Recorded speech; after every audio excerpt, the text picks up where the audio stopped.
Hi guys, in this video I'd like to illustrate a build of Business Contact Manager that I'd created for computer repair shops and places that deal with IT mainly. Well, not so much of IT, but suppose you own a computer shop and you want to use Business Contact Manager in order to manage your business or organize properly or be able to bill properly. A recent client of mine actually inspired me to make this video. A lot of people that deal with IT or just computer repair and basic usually have a customer that comes in and requests that to fix a CD-ROM, for example. A CD drive doesn't read CDs no more. So you fix it, and then a week later he comes back and the hard drive is messed up, and he's saying, "Hey, you didn't fix it for me," or whatever the case may be, and you're saying, "Hey, I already did that job for you," or you're being lowballed, or whatever the case is. Suppose you want to manage everything, right? You need everything unified. So Business Contact Manager actually could do that for you, and I'm going to show you a quick build that I had made specifically for this design. So I'm going to go into my content management, and you'll see that I have no data in here, absolutely zero data. I just totally customized this entire thing. Again, like you saw in my real estate build, for example, you have your front page and you have your quick view, and I'm just gonna go through it really fast.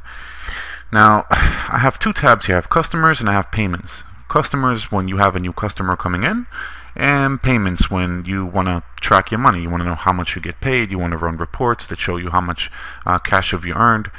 Suppose you're a company, you want to do your taxes, you got to have proper paperwork. And basically, whether you're a big company or a small company, big companies is different. They would go with the CRM rather than use Business Contact Manager. But for a small company, you would use something like this. So let me go in and right away create a new business contact. In this case, I'm using customers for business contacts, and I'm going to use myself, for example. So I'm going to put in my full name as I'm the customer. Suppose I walk in and I say, "Hey, I want my computer repaired." So the person behind the counter will pull this up and say, "Okay, I'll make a record for you. Let me get some information." So right away you have the full name, and then you have job title, which is not required, but I left it there. It's default field in BCM actually. So suppose my job title, suppose I don't even work for a company, I'm just an individual. I could just put in none. I can even take this whole field out rather, but I decided to leave it in there. But let's say I'm a part of a company, right? And I am I don't know, I'm the IT manager, and I'm coming to you because I don't know how to fix certain things, right? And my company name, which is Danger Studio. And I do have an email address. I'm going to collect this information as well. Why? Because I want to be able to make future mailings and offer promos and codes and all kinds of good stuff. And let's say you want to collect a website for the company. I'm going to put in my website, for example.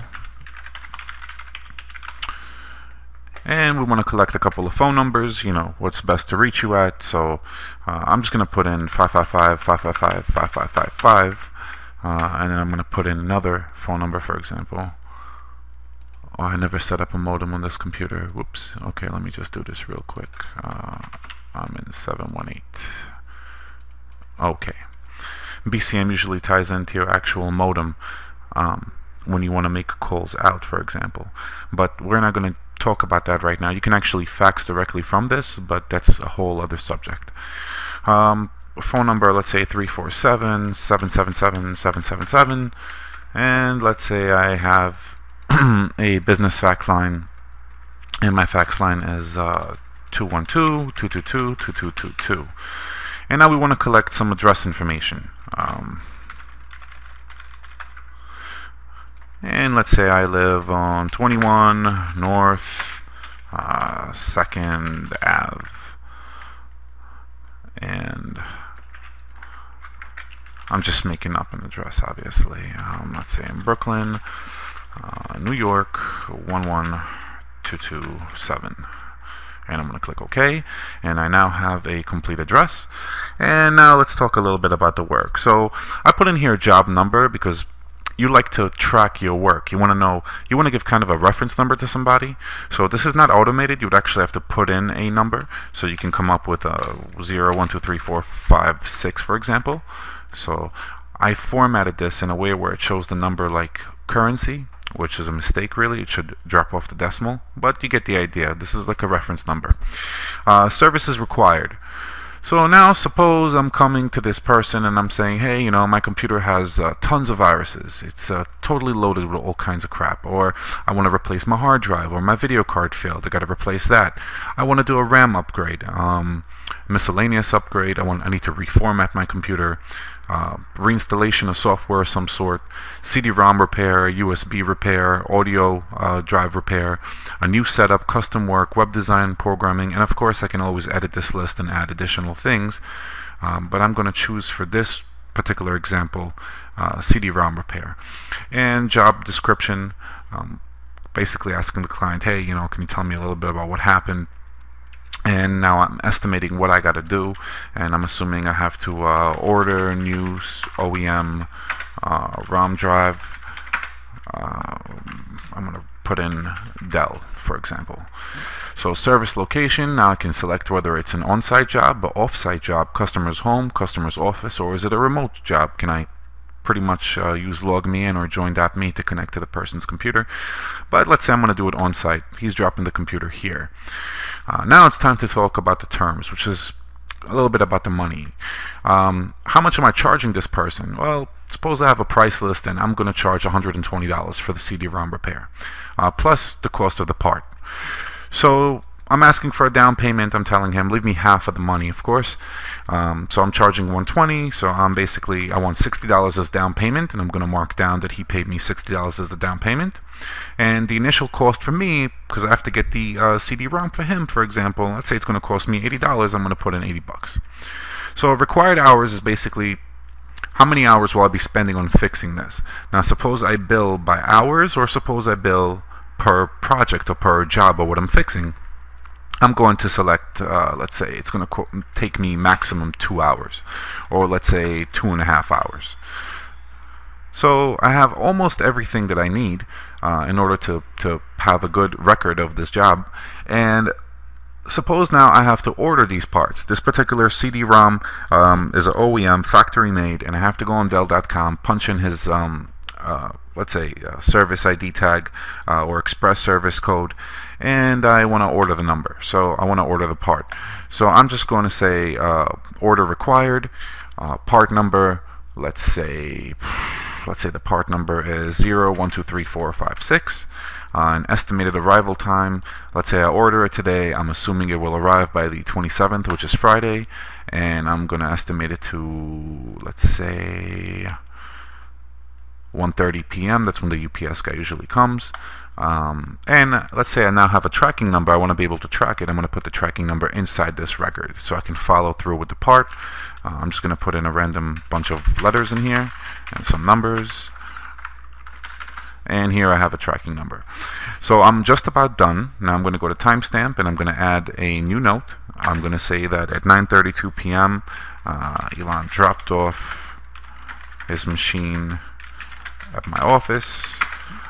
I'd ordered the part, and now waiting for part to arrive. And I'm going to save and close this record. Now I'm not fully done yet, even though you see when I saved it, you see here that I have the information that I have on here is not the custom information. This is actually a very plain look of the list view. Now I want to modify this view because I want to be able to see a little more. So I'm going to remove some of the columns here, and I'm just going to add a couple of additional columns real quick.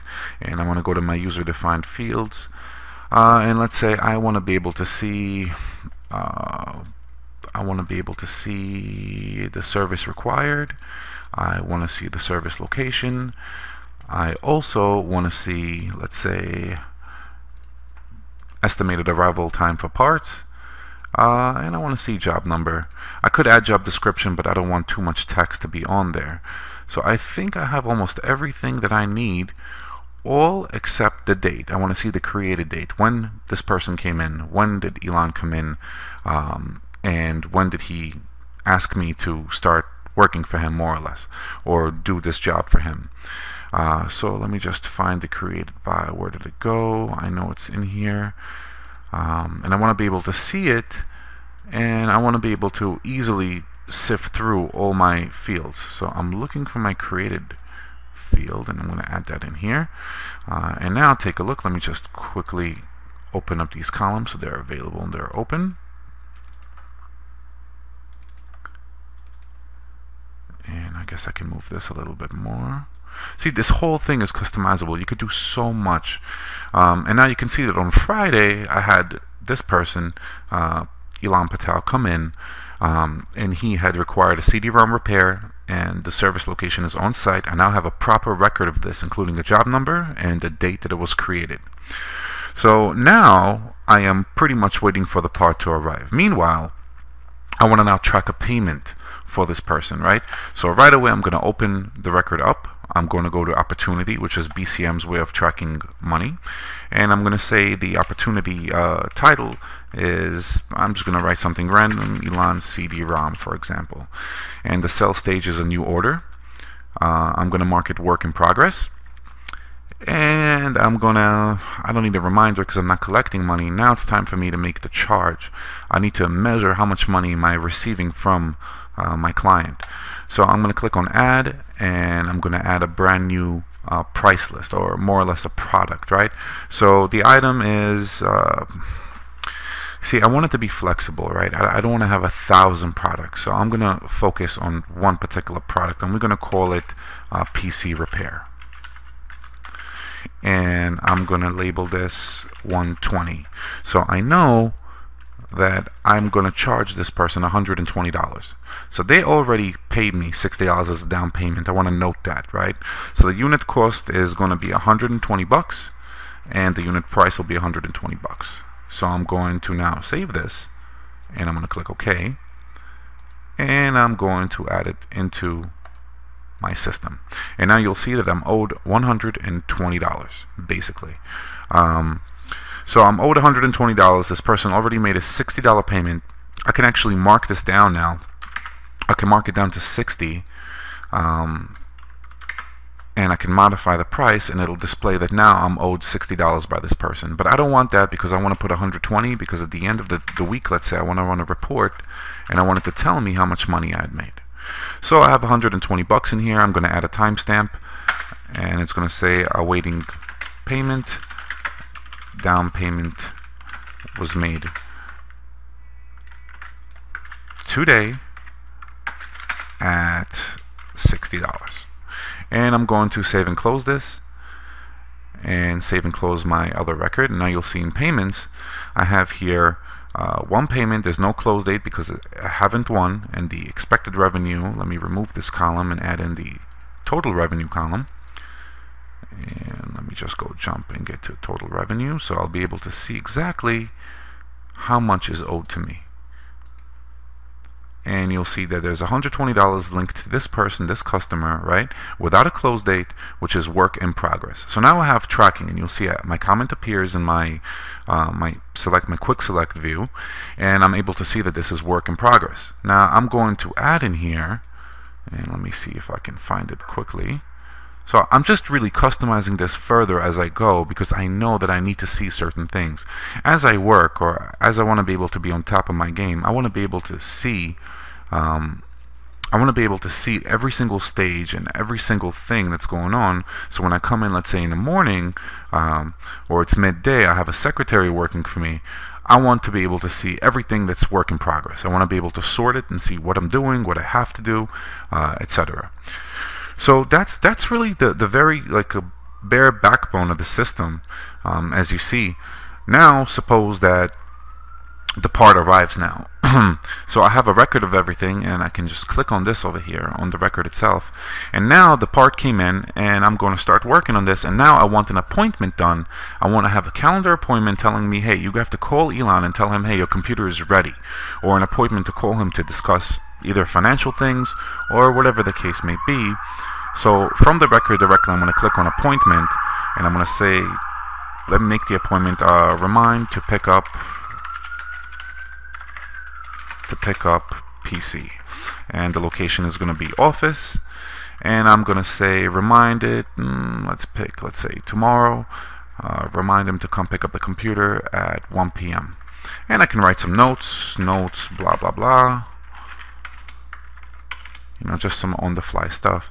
And I'm going to save and close this. And now, when I look at my calendar, and this is a shared calendar actually, I'm able to see that I have here remind to pick up PC Office. Now, I didn't include my name. I should have put my name in here so I could see exactly who this pertains to. But you get the idea. I have a clear view of what's going down. So tomorrow at 1 p.m. I have the slot booked. Which means I either have an appointment with this person or I want to call them to remind them to do something. Now I can create an appointment and link it directly to a record. In this case, I'm going to delete this part. I don't need the appointment anymore because, well, it's just a test. I'm going to go back to Business Contact Manager, which I like to access directly through my my Mail tab. I never really use the Business Contact Manager tab. I like to have everything directly inside. I can quickly go through my email or go right through Contact Manager. And that's pretty much it. I can move these things around. I can control the look and feel. I can see what I want to see. I can see by terms the kind of money that's owed to me, the down payments, how many hours are required for work, and I can add additional things. So now, suppose I have another customer coming in, and I'm just going to quickly create this, and you'll see I'll flow right through it. I'm going to say John Smith is coming in. Job title, I'm going to put none. Company, I'm going to put none. And his email, let's say johnsmith@aol.com. Web page address, I'm going to put in none. For phone number, I'm going to put 718-111-2222. No home phone number, he's just leaving me a cell phone number. And he's given me his address, which I'd like to have on file as well. Let's say he lives on 15th First Ave in New York, NY 11006. And I'm going to go now and say, hey, let's give him a job number. Let's call the job number 8800. Let's say I'm just giving a random number. Let's say this person's service required is a RAM upgrade. They're bringing me a netbook, and that netbook needs memory. So the job description is Acer netbook upgrade from 1 gig to, let's say, 2 gig. And service location, we'll say, let's change the service location. Let's make the service location at the person's home. Let's say customer's home. And down payment, we have none. Let's say we have the RAM already in the office or at the place. No need for down payment. My initial cost is what I paid for the RAM personally. And let's say I paid for it out of my own pocket, 80 bucks. And let's say the required hours to do this, I'm going to mark it down to 4, which includes my travel time. Suppose I'm going far or I'm sending a technician out there, and I don't really need to do anything here. I'm pretty much done with this. I can just say appointment set to upgrade machine given to Jane. So I can actually create a field here saying select technician for commuting, and I can select Jane, for example. Now I can run reports and see how many jobs Jane did, what the close rate is on Jane, is it satisfactory what she's doing, etc. So we're done with this now. So I'm going to save and close this, and you'll see I have here now John Smith. So I'm going to sort this by company. I can sort this by phone, service required. So now you'll see I have a really neat picture of what I'm doing. And you'll see here that now, let's move forward. I'm going to create the opportunity. So I'm going to click on John Smith, and now it's time for me to bill John Smith. So I'm going to charge him, let's say, $300 for this job. And I'm going to make the title RAM upgrade. And I'm going to say that this is a work in progress. I'm not going to mark it waiting for parts because I don't need the parts. And I'm going to go here and I'm going to add a new item. I'm going to create a quick little product. I'm going to call it RAM upgrade. And I'm going to charge him, I forgot the amount I said before, but I'm just going to say, I'm going to say 180. I'm going to charge him 180 bucks to open up his Acer and stick a new RAM in there directly from my office, which covers both costs. So the unit price is 180. I'm going to save it. I'm going to mark it in, and let me place in RAM upgrade. Click OK, and now you see I'm owed $180. And I'm going to make a note, waiting for Jane to complete job. Now I can also capture in here credit card information. Suppose someone wants to pay with a credit card, I can have that in there. They want to have a tab or they're a regular customer. It's really not a problem to incorporate that in here and have that hidden or secure so no one else can see it. So let's say now Elon is paying me money. Let's say now I'm about to get paid. So I'm going to go to the opportunity for Elon CD-ROM. Let's say I have hundreds of things here, and I'm just going to type in Elon, and you're going to see it's going to come up here. Once I select it, I can now go here and mark it 1 because I got the money, I've been paid this amount, and save and close it, and you'll see that the sell stage is now closed 1, which means we got paid. That's really simple as that. I don't really need close date anymore because I can just add my own modified date in there. So now I'm finished. Now let's say I want to create an invoice for a customer, right? So this is all very, very, very simple. Let's say for John Smith, I'm sending Jane over there and I want her to give her an invoice, right? So I can directly click on mail merge and I can mail merge this to a brand new document, and I'll show you how mail merge works real quick. I'm not even gonna paste the template in here. I'm just gonna write dear, and I'm gonna say dear, and I can go in here and say dear first name space, and then I could say last name. Where is last name? Last name, last name. Boom. So now I can preview the results and take a look. Dear John Smith. And I can actually take an invoice template and put it here, and I could fill in the fields automatically. I can mass produce invoices. I can create 50 invoices with one click. So you'll see here that I have one record. Let's say I'm going to close this. I'm not going to even use this file, and I'm going to mark both these people, and I'm going to mail merge both of them to a new document. So take a look at this. I'm going to say dear, and I'm going to add in here the field.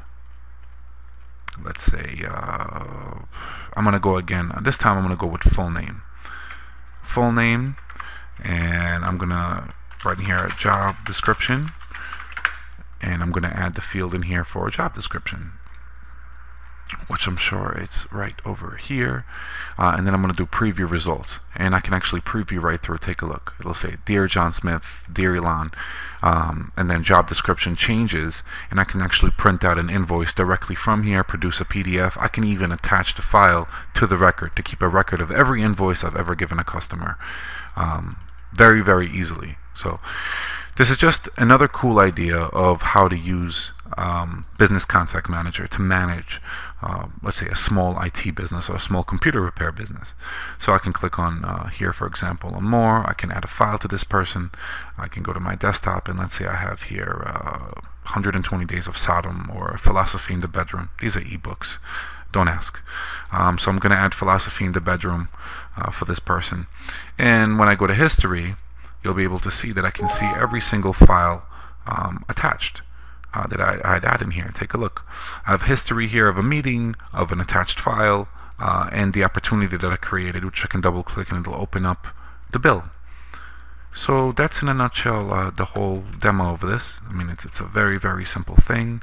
I'm deleting all the history items because there's really no need for me to do it. Now I can go into full extent on how you can further use BCM. You can categorize things. I can add something into a blue category and give it a name like pending or outside. I can create direct follow-ups over here with this person, but this is more generally used for leads, which I'm going to make maybe a video about some other time. I can add a business note. I can create a phone log based on what we spoke about over the phone, and I can bulk edit people. It's all very, very cool stuff. So just keep in mind that you can manage a whole database of nothing but clients. I believe this thing can hold gigs and gigs of data if used properly, being that it's a lightweight. This is actually a very lightweight customization. Something like this only costs like about $75 to $100, not more, unless there's more custom work that's involved. And I'm only using the opportunity module, which I renamed to payments, and business contacts, which I'll rename to customers. I have not even touched the account portion, which I can add to this. I can even add, for example, projects for really big projects like off-site work. Like, let's say your team is supposed to go out there and wire up a whole office from the ground up, or add VoIP lines or do a phone system. Again, this is extremely customizable. This is the very bare basic. Using this, you can actually start running a company just using this particular stuff, and as you go along you learn what to add. So I hope you enjoyed this video. I've gotten a lot of feedback about my other builds. I've actually, if you notice, I haven't made that many videos lately because I've been really working my butt off, building things, customizing things, doing a lot of web work, and helping people. I can't tell you how many questions I get, how many people visit my website and my YouTube channel, which I thank you very much for doing so. And I hope you learn things, and I hope you check out my other videos. I have a very big trending video right now. My Excel video is trending really big. If you want to learn some cool things about Excel, you can head over to it and check out my channel. And I look forward to some feedback. You know, you can always hit me up. All my information is over on my website, dangerstudio.com, or you can write me directly. Or you can always email Elon@dangerstudio.com. In any event, thank you for watching, and have a good day. Bye.